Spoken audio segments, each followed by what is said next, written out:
ಸುಳ್ಳು ಹೇಳ್ತಿರೋದು ನಾನು. ಹೌದು. ಮತ್ತು ಜಲಕಂಟಕ ಹೇಳಿದ್ನಲ್ಲ, ಜಲಕಂಟಕ ಇದೆ, ಎಲ್ಲ ಡ್ಯಾಮ್ಗಳು ತುಂಬ್ತವೆ ಅಂತ ಹೇಳಿದ್ದೆ ನಾನು. ಹೌದು. ಇದೆಲ್ಲ ನಡೆದಲ್ಲಿ ಹೇಳಿದ 20 ದಿವಸ ಧಾರವಾಡದಲ್ಲಿ ಹೇಳಿದ್ದು ನಾನು. ಇದು ನಡೆದಿರೋದೆಲ್ಲ ಮುಂದೆಲ್ಲ ಸುಳ್ಳು. ಅದೇ ಅನಿಷ್ಟ ಜಾಸ್ತಿ.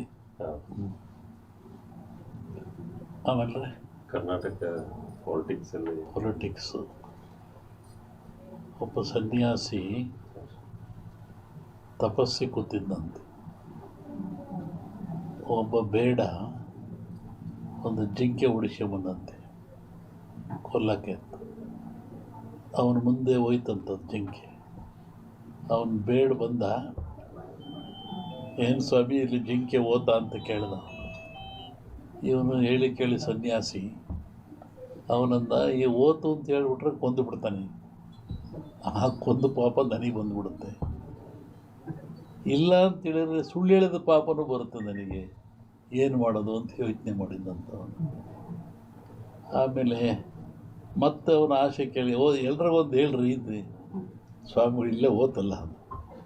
ಅದಕ್ಕೆ ಅವನು ಸನ್ಯಾಸಿ ಹೇಳಿದಂತೆ, ಯಾವುದು ನೋಡ್ತು ಅದಕ್ಕೆ ಮಾತಾಡೋಕ್ಕೆ ಬರಲ್ಲ, ಯಾವುದು ಮಾತಾಡ್ತು ಅದು ನೋಡಲಿಲ್ಲ, ಏನು ಮಾಡಪ್ಪ ನಾನು. ಕಣ್ಣು ನೋಡ್ತು, ನಿನಗೆ ಕಣ್ಣೇ ಹೇಳಬೇಕು ಓತು ಅಂತ, ಅದು ಮಾತಾಡಲ್ಲ. ಆದರೆ ನ್ಯಾಲಿಗೆ ಮಾತಾಡುತ್ತೆ, ಅದು ನೋಡಲಿಲ್ಲ, ನಾನೇನು ಮಾಡೋಣ ಅಂತ. ಹಂಗೆ ಈ ರಾಜಕಾರಣ ಹೇಳ್ಬೇಕಾದ್ರೆ ನಾವು ಹುಷಾರಾಗಿ ಹೇಳ್ಬೇಕಿದ್ರಲ್ಲಿ. ಇನ್ನೂ ಒಂದು ಹೇಳಿದ್ದು ನಾನು 20 ಹಿಂದೆ, ಮಹಾಭಾರತದ ಸನ್ನಿವೇಶ ತಗೊಂಡು ವೀರನಾಗಿರ್ತಕ್ಕಂಥ ಅಭಿಮನ್ಯುವನ್ನು ಕಾರಣ ಎಲ್ಲ ಸೇರಿ ಆ ಬಿಲ್ಲಿನ ದಾನವನ್ನು ಕಟ್ಟು ಮಾಡಿ ಅವನು ಮೋಸದಲ್ಲಿ ಕೊಲ್ತಾರೆ ಅಂತ.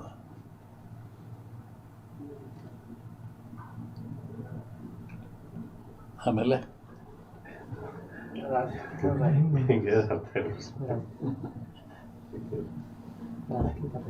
ಸಂಸತ್ನಲ್ಲಿ ಅದನ್ನ ಅಂದಾರಲ್ಲ, ರಾಹುಲ್ ಗಾಂಧಿ ಅದನ್ನ ಅಂದಾರಲ್ಲ ಸಂಸತ್ನಲ್ಲಿ. ರಾಷ್ಟ್ರ ರಾಜಕಾರಣದ ಬಗ್ಗೆ ಹೇಳೋದಾದ್ರೆ,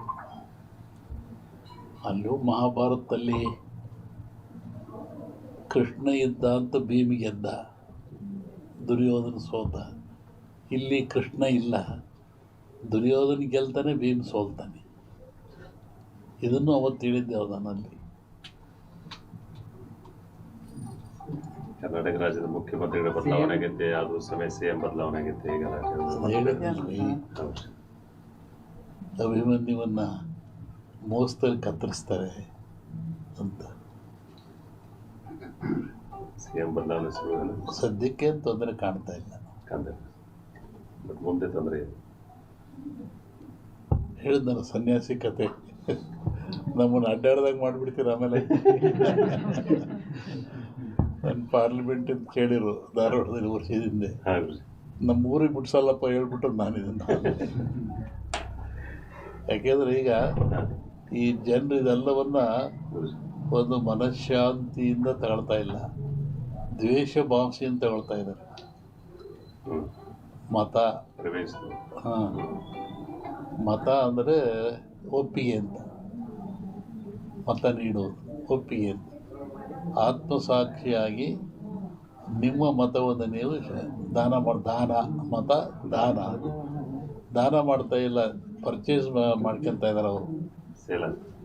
ಹೀಗಾಗಿ ರಾಷ್ಟ್ರ, ರಾಜ್ಯ, ರಾಜಕೀಯ ಯಾವಾಗ ಎಲ್ಲಿವರೆಗೂ ನೀವು ಕೂಡ ಮತ ಪರ್ಚೇಸ್ ಆಗುತ್ತೆ ಅಲ್ಲಿವರೆಗೂ ಲಾಭ ನಷ್ಟ ಇರೋದೆ. ಲಾಭ ಯಾರು ಮಾಡ್ಕೊತಾರೆ, ನಷ್ಟ ಯಾರು ಮಾಡ್ಕೊತಾರೆ. ಸೋತನು ಸತ್ತ, ಗೆದ್ದನು ಸೋತ. ಒಂದು ಎಲೆಕ್ಷನ್ ಅಂದರೆ ಒಂದು 50-60 ಕೋಟಿ ಬೇಕು. ಮತ್ತು ಹೆಂಗೆ ನೈಜ ರಾಜಕಾರಣ ನಾವು ಅಪೇಕ್ಷೆ ಪಡ್ತೇನೆ.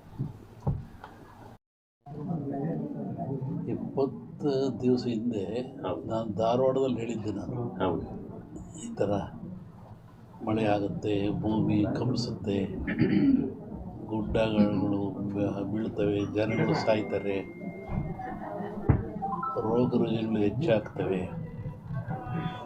ಇದು ಇಂಡಿಯಾಕ್ಕಲ್ಲ, ಜಾಗತಿಕ ಮಟ್ಟದಲ್ಲಿ ಕೆಲವು ರಾಜ್ಯಗಳು ಮುಳುಗ್ತವೆ ಅಂತ ಹೇಳಿದ್ದ ನಾನು.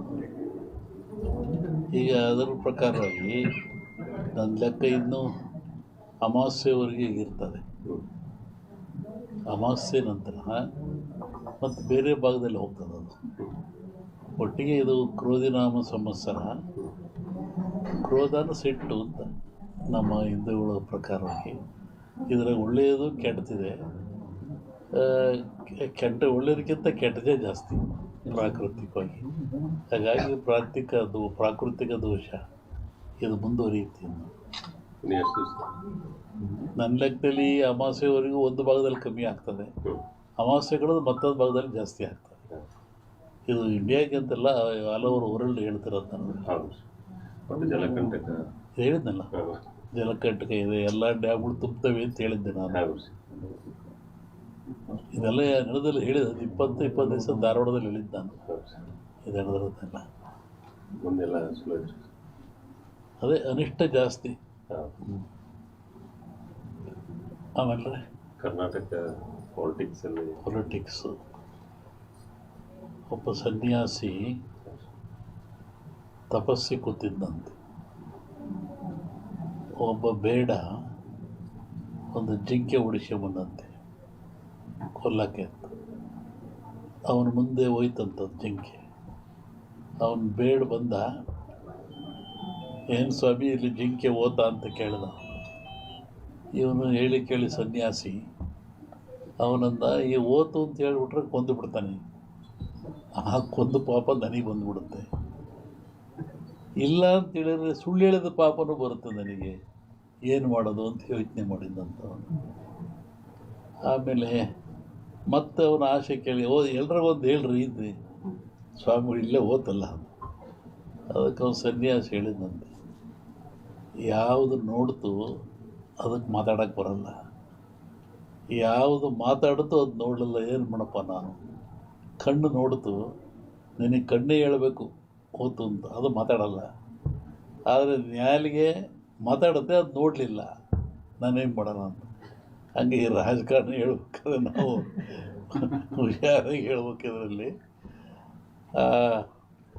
ಇನ್ನೂ ಒಂದು ಹೇಳಿದ್ದು ನಾನು 20 ಹಿಂದೆ, ಮಹಾಭಾರತದ ಸನ್ನಿವೇಶ ತಗೊಂಡು ವೀರನಾಗಿರ್ತಕ್ಕಂಥ ಅಭಿಮನ್ಯುವನ್ನು ಕಾರಣ ಎಲ್ಲ ಸೇರಿ ಆ ಬಿಲ್ಲಿನ ದಾನವನ್ನು ಕಟ್ಟು ಮಾಡಿ ಅವನು ಮೋಸದಲ್ಲಿ ಕೊಲ್ತಾರೆ ಅಂತ.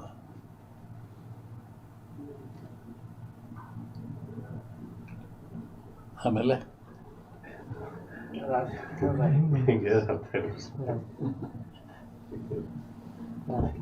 ನಿಮ್ಮ ಸಂಸತ್ನಲ್ಲಿ ಅದನ್ನೇ ಅಂದಾರಲ್ಲ, ರಾಹುಲ್ ಗಾಂಧಿ ಅದನ್ನೇ ಅಂದಾರಲ್ಲ ಸಂಸತ್ನಲ್ಲಿ. ರಾಷ್ಟ್ರ ರಾಜಕಾರಣದ ಬಗ್ಗೆ ಹೇಳೋದಾದ್ರೆ ಅಲ್ಲೂ ಮಹಾಭಾರತದಲ್ಲಿ ಕೃಷ್ಣ ಇದ್ದ ಅಂತ ಭೀಮಿಗೆ ಗೆದ್ದ, ದುರ್ಯೋಧನ ಸೋತ. ಇಲ್ಲಿ ಕೃಷ್ಣ